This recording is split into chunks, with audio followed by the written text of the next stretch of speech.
normally I rock crowds. We rock big crowds. And so talking from the heart is what I normally do when I'm on stage.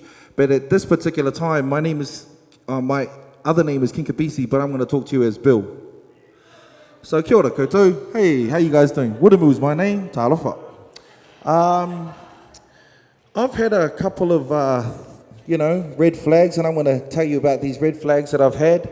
When I was about 19, I'd broken up with my missus. I couldn't see my son. I thought to myself, shivers, I had a red flag, boop, boop, boop, boop, boop. And then backtrack till about 4 months ago, I had another red flag. And so that's one of the reasons why I'm here to talk to you about suicide prevention and why I feel so strongly about this particular kaupapa. I'll tell you this silly story which got me to the red flag only 4 months before. So what actually happened was that I was supposed to do my first corporate fight. So for my first corporate fight, I was training, wasn't really training hard. We had a gig in Wellington that was on the Thursday night. My fight was on the Friday night. And so I thought to myself, sweet as we went down to Wellington the night before, on the Wednesday, basically, me and a couple of my friends, Eddie, Shei-Fu, blah, blah, blah, we said, bro, should we just go out for a couple of drinks? So from 12 o'clock to 4 o'clock, we had a drink. Okay, cool. Got home, got back to the hotel, had a sleep from about 4 to 8. Normally I sleep in when we're staying at a hotel if you've ever had a drink, blah, blah, blah. But I got up because Wellington is my home. And basically what I did was all the way up to sound check, which was at 4, stayed awake, up to the gig, which was about 10 o'clock, we performed. It was for the Opera Silver Scrolls. What happened was that after that, I went to sleep around 2 o'clock after that because I was finding it hard to go to sleep. The flight back up to Auckland that day was at 7 o'clock in the morning. So I had very minimal sleep, had about an hour's sleep on the plane, and then got up to Auckland, back up ready for my fight. But I was actually setting up the lights, the speakers, everything like that type of thing. So I didn't really have much rest. By the time I actually got into the ring, I was so tired that it was like I was drunk. And what happened was that I got into the ring, my eldest son was like, Dad, are you right? And I was like so tired, I was like, yep, I'm good. But one of the crazy things is that I approached this fight like it was a gig, like it was a concert. And what happened was that I was like, I'm going to get in the ring regardless of how tired. If I was like asleep, I could have been sleepwalking, which I sort of was, and I still would have got in the ring. So what actually happened was that after I had the fight, I walked in, and the other dude, it was supposed to be my first fight. I walked in, and this other dude was like, bam! I was like, he was like cut, like he was like Arnold Schwarzenegger cut. And I was like going, far out, check out this dude. And the other thing was too, I had my headgear on, I was ready to go. He had no headgear on. And I was going, in my brain, I was going, hey, this guy looks like he's a little bit more professional than I am. Okay? And so I got into the ring, and then basically I got beat up because I was too sleepy and I wasn't like onto it. And I was just thinking to myself, I shouldn't have gone out the night before, I should have got more sleep, all this stuff, I should have trained more. But at that time after that, I went home. And I was really sore, had bruises. I was bruised everywhere. It was crazy. I was just like bruised everywhere, like places that, wow, like bruised over the back. It was crazy. And then what happened was that I lay down and I couldn't really move. And at that particular time that I was lying down for about 4 to 5 days.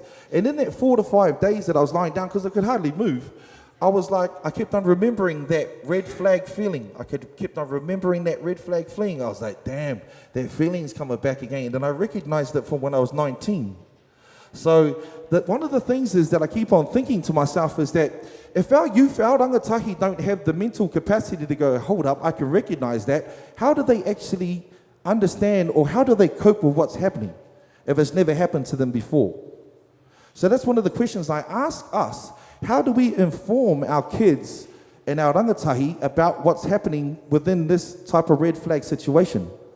The one thing that I've got to ask is that, one thing that I understand is that kids need inspiration and kids need hope. You can't get hope if you're not inspired. You can't be inspired if you have no hope. One thing that I've noticed is that I've been up and down on a political tour. I was in the internet mana party, tour, and when we were going down to Flaxmere, one of the things that I noticed was that one of the reverends, one of the priests, said to me an incredible number of attempts, or actually of people that have achieved their goals. There was 59 suicides. 59 suicides, and I was like, oh yeah, in about a year? And he was like, no, in about 3 months. So those are one of the type of things that freaked me out, and I was like, oh my gosh, if this is happening, and us people that live centrally, just like in a city, we think that it's all, woohoo, yeah. But the problem is that I've seen is that I used to live in Pawarenga. It's way up north, Ngāpuhi, Hokianga, for about 3 years. So I used to live up there, so I understand what rural life is like. One of the problems that we do have in this country is that our youth, regardless if it's in the city or if you live rurally, they all have the same problems. One of the things within the city, if you get bored, you can go to Westfield, you can go to the movies, you can go and check out KFC, you can go to McDonald's with your friends. Out when you live rurally, you can't do those things. And so our kids get really hoha, they get really bored quicker than they do if they're in town. So my heart goes out to them, and I go, wow, what are we going to do? What are we going to do to help them? So some of the things that I keep on thinking is, what can we do as parents, as grandparents, as uncles and aunties? What can we do for our children? So the question is, that's a big thing that I keep on trying to figure out. One of the other things is too, and this is just randomly, I'm just going to talk, honestly, like I'm, going to talk. Percentages, yay, I love that. I love the information about, but the question is, I ask for all the providers that are here, I say, but what are you going to do about it? This is the thing that I'm looking for. I'm actually looking for the answer of someone's going to say, this is what we're going to do, King Bill, what do we, we're going to do this. And I'm like, yeah, okay, let's go follow that cat. One thing that I thought that was super, super amazing last night was Mr. Mike King and the mahi that he's been doing, plus because he's gone through the whole situation of the whole mental health issues, and he's had his own previous attempts, that why do we, as a group of people that provide for Māori, why do we not support a guy like that and say, listen, bro, go and spread the word? One of the problems I had last night when he said, bro, I fund myself, I was like, what? You can't get funding for this type of thing? This is crazy. I think this is ludicrous that one of our guys, who is a top guy that is known around the country, and he can't get mahi or he can't get any sort of putea to be able to spread the good message to our kids. That's the question. Who agrees with me? Oh, yeah, everyone's like, okay, cool. You guys can hear me nice and clearly, eh? All good, Kate to play? Okay. So that was my sort of story about how I had red flags and how I feel so strongly about the suicide prevention kaupapa. I was born in a whanganui atara, that's Wellington for those who don't understand Māori. I'm Samoan. I actually thought when I was younger, I thought I was Māori. It's quite funny. It's like, it's quite weird. But when I was at home, my parents spoke Samoan to me all the time. But I grew up in Aotearoa. So I had never been able to go home to Samoa, so I didn't actually know what Samoa was. It was just a word. And my parents, they just spoke Samoan. It was just another language. But I went to school, I went to kura, and I learned Māori songs at school. And so I was like, cool. And then I was like, yeah, brown, sweet, must be Māori. Okay, cool. Okay, and then one of the weird things was that about 7 years of age, we made the trip back to Samoa. And then at that time, I was like, oh my gosh, there's heaps of us here, and they all speak the same language, and that's what's crazy, and I couldn't believe it, and I was like, wow. And at that time, that's when I found out, and my true identity was I'm Samoan. But imagine all of our kids that have never had the chance to go back to a marae. One of the things that I truly find it the most hardest to believe, and I just say, come on now, we can do this. Let's make sure that all of our schools, all of our kura, regardless of race, creed, or color, make sure that they all go back to marae and sleep on a marae so they can get what the tikanga of what we have to do within a marae. I mean, who agrees with that? Okay, I'm quite amazed that still that we got that dude up there just like, oh, you fellas, don't know about you fellas. But personally, I'm Maori. I'm Samoan, but I've got a Maori heart. I speak Maori, I think Maori. Basically, I'm Maori. So what I'm saying is that, I'll tell you this weird story, whānau. I was up in Paorenga, lived there for about 3 years. And one time I decided to say, because I speak Māori and I say kia ora to everyone.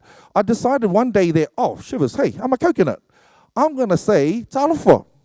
So I walked up to the, Trevor, what up, cuz? Hey, how you going? And I go, talofa. And he goes, what language are you speaking? I said, oh, I'm speaking Samoan. And he goes, are you a coconut? And I go, yeah, I'm a coconut. But the weird thing was, the next day, the whole community didn't speak to me. The whole community didn't speak to me. I played rugby league. I drunk with everyone. We had done everything together. Gone pig hunting, done the whole nine. I was like, you know what I mean? A central fob from Wellington that was up in Ngati doing some crazy things that I wasn't normally used to doing. And I give you a bet, a lot of islanders haven't done that. But the one thing that I was really interested at was I was going, hey, how did that happen? How did that happen? How did that happen that the whole village or, place up there would turn on a brother after 3 years of loyalty? But then I figured it out. It's because Māori up there hadn't met no islanders. And I was going, okay. I figured it out myself because I was racking my brains over this stuff. I was like, because Māori hadn't met no islanders. And I was going, okay, I understand. But that's one of the things that we have to remember is that our brothers and sisters from Fiji, from Tonga, from there, they are whanaunga. So it's very hard to like the word overstayer. The word overstayer, it's a very derogative word. Me, what I've done is I took that word, flipped it, and I said, man, yeah, okay, cool. Mr. Muldoon, you're going to call me an overstayer? I'll be an overstayer. I'll be proud to wear that name. You know what I mean? Basically using it as a word of empowerment. So what I did was I walked in to farmers with a piece of paper and a CD with my clothing, and I walked out with a $150,000 order. They were like, whoa, Shivers, you can do some stuff. And I was like, cool. One of those things that made me think that I can achieve anything is that my parents actually said to me, son, go out and do whatever you want. When I was around 3, I couldn't reach the drums, the drum pedals. I was sitting on the drums, and I was like, Mum, I want to become a drummer. She goes, I want to be a muso. She goes, son, you do whatever you want to do. And I was like, cool. I can remember that affirmation of her basically saying to do whatever you want. And as parents now, I loved what Mike was saying last night. He was saying we put so many things on our kids that it's too much for them to handle. You know what? And I had to check myself last night, and I was going, oh my gosh, Shivers, what he's saying is what I do to my 4 sons. And I had to check myself. But these are the times which I believe is incredible, because sometimes all of us in our lives, regardless of how old we are, we need to be checked. Because sometimes you go, yeah, check yourself, boy. And I go, and I sat there and I checked myself. But the one thing that I do remember is, and I always will always fight for, is that we support our youth and we support our kids regardless whatever sexuality they are, regardless of where they want to go, what they want to do. All we can do is just say, kids, go hard. We will have your back regardless. Who agrees? Okay. Some people are like, oh, I don't know about that one. But, the other thing is that if we don't, they will go off the edge. They will go off the cliff. They will do something silly. And that's the last thing that we need, is for them to do something silly. Hey. And that's the reason why we're here. Okay, so Whānau, what I'm going to show you is this guy. He's like, hey, this guy talks a lot, but it's okay to fight. How are you guys doing? You guys all right? Okay. I'm the last dude for today, and kia ora.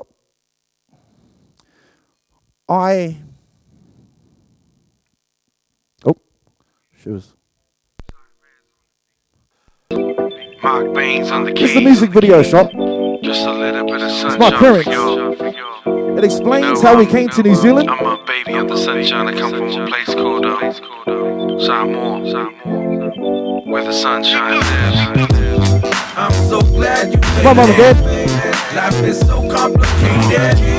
Yes, we must celebrate the sunshine, yeah. We get so frustrated. Life, we must celebrate it.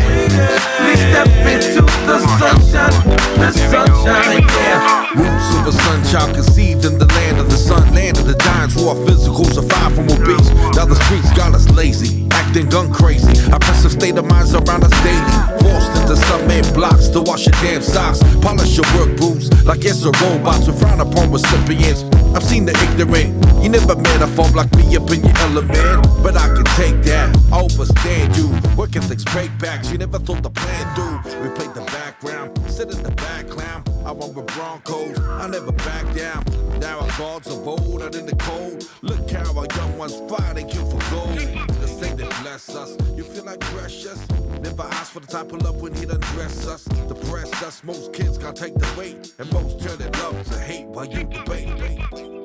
I'm so glad you made it. Okay, whānau, so being a person that is from another place, one of the things that I heard a lot was the disposition of kids not knowing their dads and not knowing their identity. One of the things I think that we have to do for our kids is, once again, we have to take them home. If you're from a place, you're from a Maori, make sure that you take them home, because us that live in the towns all the time, sometimes we just forget where we're from. And, you know, as a Pacific Islander, Samoan, what is normal is we take them to church. So I believe that what is normal for Maori is to take them back to the marae and take them back to your papa kainga. Am I right? Aye. So one of the things that I keep on seeing is that it happens less and less and less and less and less, and then our kids become palangi. But that is one of the things that happens. It's just a fact that happens. We grow up in an English-speaking country, and Māori is not taught at schools, you know, like all the time. I definitely believe that as us being here, we should make sure that Māori is spoken at schools regardless. I think that's one of the things that we should do. That's just one of those ones. Now, the other thing that I was very interested in about telling you guys about is that what we need to do is we need to show when I was my creativity as an artist. I play 7 instruments. I sing, I rap, I direct, I edit, I do graphic design. Between me and my wife, we have 26 jobs, 26 roles. So we are pretty busy people. Okay, so we still travel the world. We still represent Aotearoa, the Pacific Islands, Samoa, everywhere we go. We played Glastonbury. We've played all around the world. We've done some crazy, incredible things. I've done some work for Adidas, which was for the All Blacks, and it's one of the second biggest sports company in the world. So some of the mahi that we've done has been pretty crazy. But the main thing is that I keep on saying is that when I was growing up, we had Tim Finn and Neil Finn and Dave Dobbin. So when I was growing up, I said to myself and me and my friend Shay Fu, I said, Shay, me and you are going to be the Tim Finn and the Dave Dobbin of the next, sort of up and coming, group of musicians. And Shay was like, yep, sweet. So what we tried to do with all our imagery that we did with our music videos, what we did was we represented Pacific Islanders. We represented the Aotearoa. So instead of having the booty shaking stuff that you get from America, we said, let's do some fob stuff that you get from over here. So one of the other things is too, we live on the North Island. There's a South Island. It's in the middle of the Pacific Ocean. It's a Pacific Island. So therefore, we should all just say, true right, sure, bro, we are all Pacific Islanders. So therefore, that's one of the things. Let's just break down that stigma once again, that we are all Pacific Islanders. So if someone, okay, you're a Pacific Islander, you go, I am. Just in case, so that's me checking you once again. So next time they go, sure, bro, don't even take offense to that. You say, I am, okay? So with the imagery that we have, hello, this fob. Just the type of imagery that I wanted to bring up was,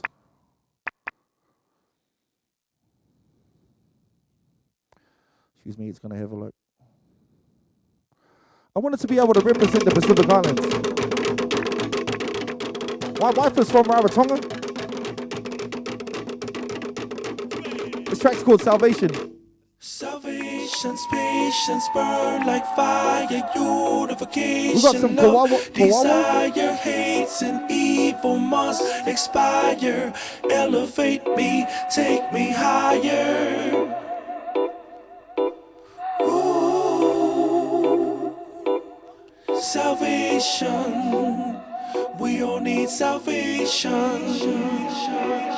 Mr. Natural, always spit factual. Proceed to the illest, may shake down all pillars. Pythonic, venomous vice, roots of mass destruction. Genocide is the product of gluttony and weak consumption. My message, I light stages to hitting hard with all functions. Nuclear malfunction with the miscalculations pumping. Babylon still proceed, in my eyes they still bleed. The ganja, the spell put me under, true indeed. Politicians speak hypocritical of that stuff they've been through. Where to get through this crisis in time, we must believe too. For all it's worth, we must listen to Mother Earth. Survive and build, raise our children right from birth. Never cover those who kill, never cover the dollar bill. Uplift your brother, man, fellow sister up high. Yes, until those who fall still upon others become our brothers. And war will never ever again create children with no mothers. Salvation's patience burn like fire, unification, love. Sure. Okay, to Okay, so to be able to show our children what life is like back in Rarotonga, if you've never been to Rarotonga, therefore we should have more artists or hip-hop artists or just artists be going back to Marae and shooting music videos and telling them the story of what life is for Maori. That's what I'd like to see. I keep on telling other rappers, they're like, yeah, me and my gun. I'm like, Sola, you ain't got no gun. You know what I mean? It's like, yeah, I'm balling, which basically means they're rocking. They're like, got heaps of money. They're like, I'm balling, I'm rocking. I say, bro, you still live at home with your mum. But what I'm saying is that whatever you're talking about is making sure it's the truth to yourself so people can go, hey, bro, you don't have heaps of money. And that's not a flash car. But that's just the hip-hop culture that has come from New York. I've been to New York. There's thousands of those type of rappers. But you come this way, there's not many Pacific Islander rappers. So that was the difference that we made. Me and my bro Shefu, we said, bro, we're going to represent the islanders over here, okay? My bro is from Aotearoa. He's also from Niue. But we said, let's represent us. There's no use representing them when we're not black. Where I used to actually think I was black back in the day, but then found out that I was brown. But that's Keitapai anyhow. But so, whānau, there's just a lot, those things about identity, telling our kids about who they are, and one thing is like, listen, if you're of European descent, tell your kids where they're from. If you want to say, hey, I say to a lot of kids, hey, where you from? They go, I'm from New Zealand. It's like, yeah, but where's your mum from? And they go, oh, she's from New Zealand too, but where's her mum from? And she goes, oh, they're from Scotland. I said, you're Scottish? You know what I mean? It's like, I love that I was born here in Aotearoa, very proud of being Aotearoa. But if you have Scottish heritage, if you have Yugoslavian heritage, tell your kids where they're from.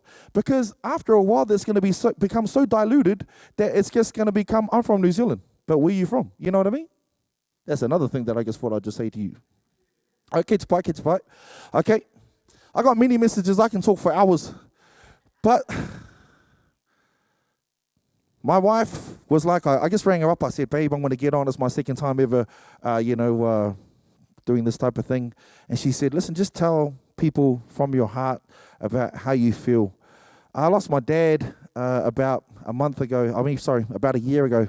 Seems like not very long ago. But it's one of those things that for us as Pacific Islander men, or just as men, we're hardcore. Man, we don't cry. It was really weird. My family is quite what are they? One runs the 6 o'clock news for TV1, so it's crazy. Yeah, one's a filmmaker. They're very creative. We have a creative family. So what happened was that at my dad's funeral was that I wasn't being Bill.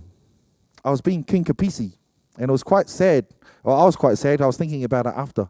I was very, very, because, and the weird thing is that I still haven't had a cry. I didn't cry when my dad passed. It's not that I didn't want to cry. I just couldn't cry in front of the cameras because that thing, we had my brother's TV1 Network News mates, and they had bought the cameras, and all the cats that you see on the Network 1 News, like, can't remember his name, Simon Dallow and all those cats were all there. And so I thought to myself, like, don't cry, be hardcore, be hardcore. But one of the crazy things is that I loved about what Mike said last night is that it should be all right to cry if you're a man. It should be all right to cry if you're a boy. It should be all right to cry if you're a granddad. It should be all right to, to cry if you're an uncle. And that's one of the things that, even just when I was practicing this just upstairs, I started getting teary-eyed. I was like, please don't let this one be the time I start crying in front of everyone. Like, honestly, I was like going, oh, here we go, please. But what I'm saying is that with my persona that I have with my rap, I have love raps. I love my dad and mum raps.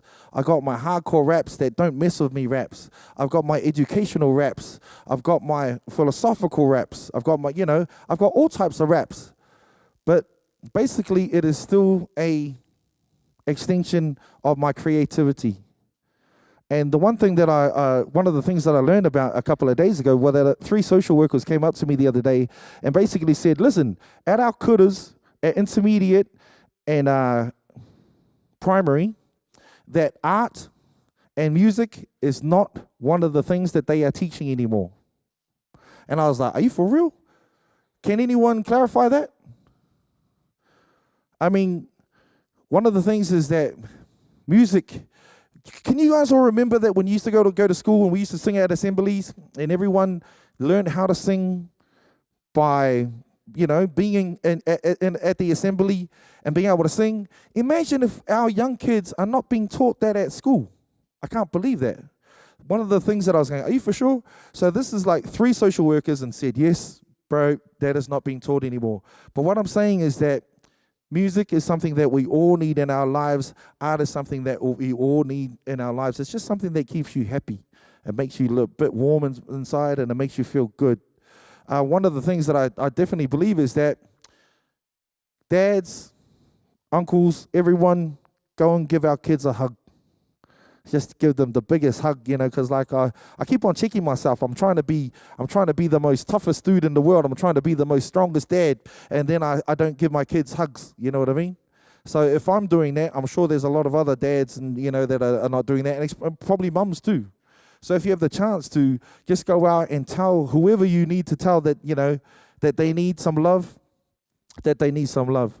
One of the other things that my wife said, listen, as a artist, as a celebrity, I don't think I'm a celebrity, but my wife said, as a celebrity, that sometimes when someone comes up to me and asks, you say, hey, bro, can you have a photo?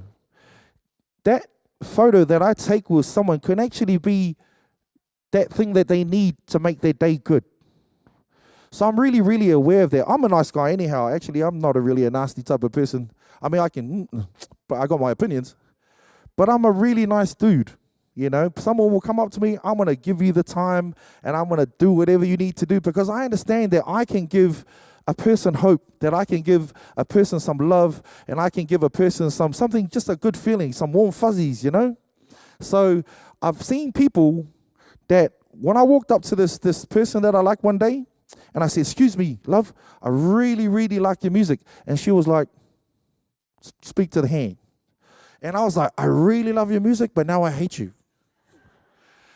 So one of the things is I said to myself at that particular time that I was never, ever going to do that to anyone. Anyone of that wanted to, I was just going to be Mr. Nice Dude. And I am. But one thing that I keep on saying is that I was like, okay, cool. That we need to be able to inspire. I had Winton Rufer come to our school when I was young. Winton Rufer. And he was like the soccer dude. And I was like, wow, he's playing over somewhere in England. And he inspired me to be able to go and take my craft overseas, because he was just from down the road. And I was like, that guy's just from down the road and he's playing over in England. I can do that too.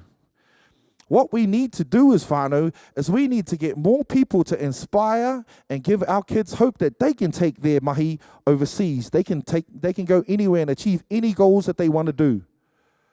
We have to do that, and we definitely got to do that and keep on pushing the boundaries that they can do anything that they want to do, and we have to tell them that they can do anything that they want to do. Don't be the old ho-ha, parents go, oh, you can't do that.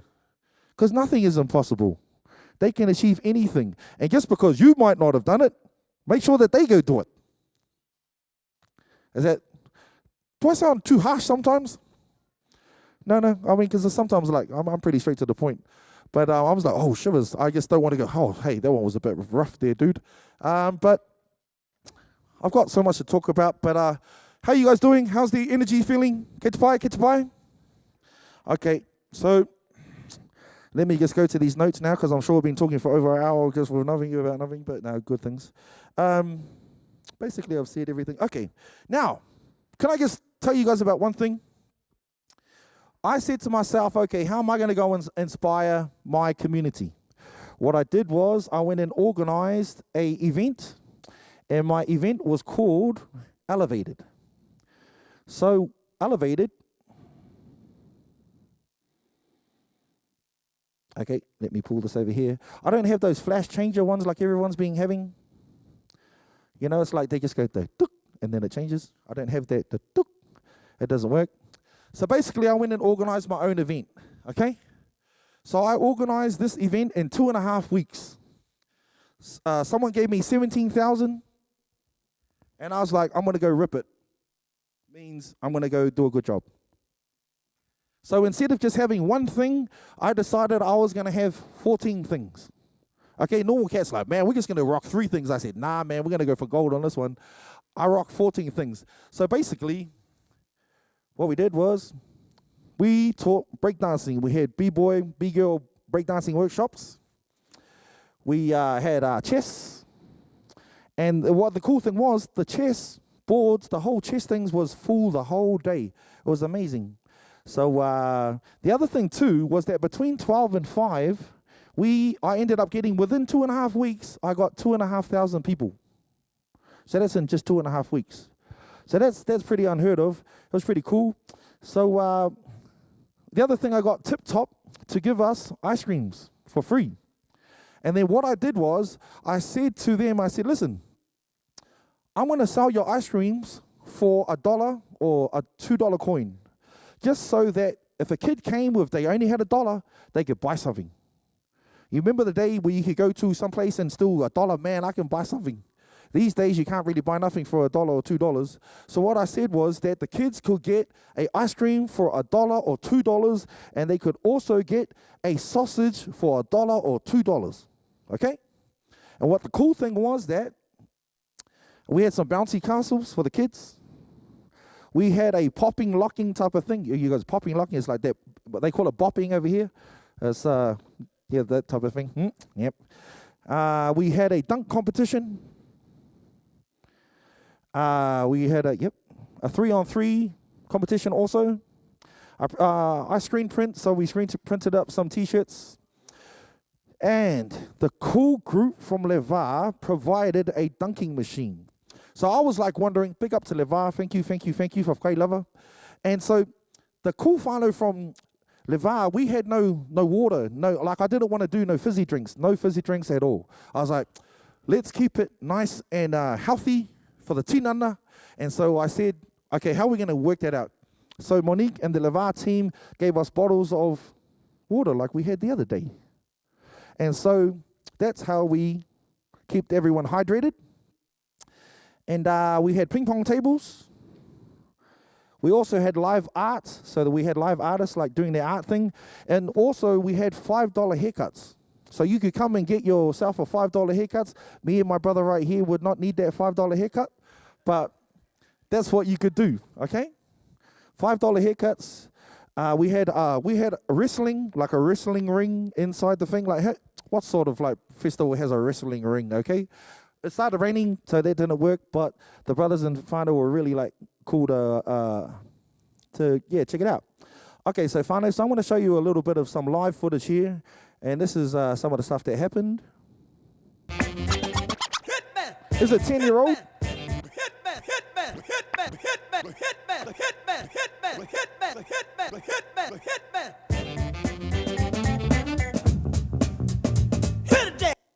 Cool. Very, very cool. So we had DJs, we had like, and also this is a bit of a shot of the dunk competition. Yo, what up, Elo? What's up, baby? There's the basketball. Just kicking this in 92 for the basketball. Check it out. Swing.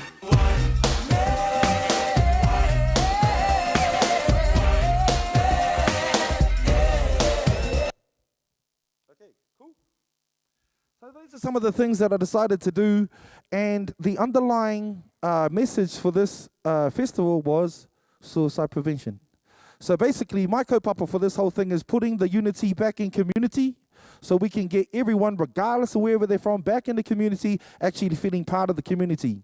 That one of the things that I did was I worked with the youth council that was there, the local youth council, and we worked together so we could organize this event as well. So just imagine, I did all the mahi to organize this, and then my wife came on the last 2 days because she saw that I was like losing it a bit. So she helped, and I was like super wrapped for that. Might as well get up.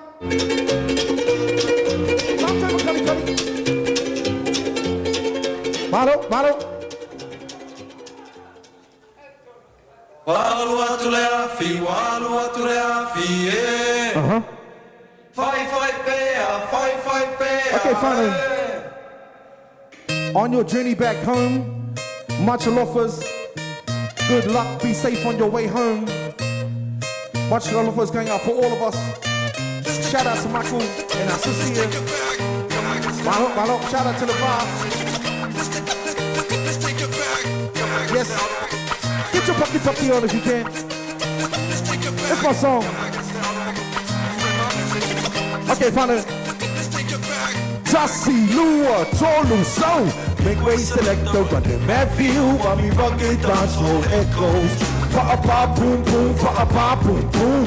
Midnight reflects on rays, da-dee-da-da, ooh. Sing along, yo. Streets on the old plantation non-stop. Fight, bear. Streets from the old plantation non-stop. Fight, bear. Streets from the old plantation non-stop. Fight, bear. Oh yeah, that's cool. Malo, yeah. You are immersed in the vision, cultivated brother Samoa. Strong is my veteran, Samoa. I'm the brother's next, then the vibe to the X. But the only X I'm on, so it's XXL. Always equals oversized, overstay is overstretched. Last names, pack it up, can you pronounce it? Delete the error that began ravages. Visual effects guaranteed by the flick of the brown member now. Brown cup of Polynesians been exploited. See now, oi. Come into my life, I got coke in us to show you. Sing along, streets on the old plantation non-stop. Fight, bear. Streets from the old plantation non-stop. Fight, bear. Streets from the old plantation non-stop. Okay. So thank you very, very much. Cheers, whānau. Tēnā ho mai te paki mo. Bill, you ready?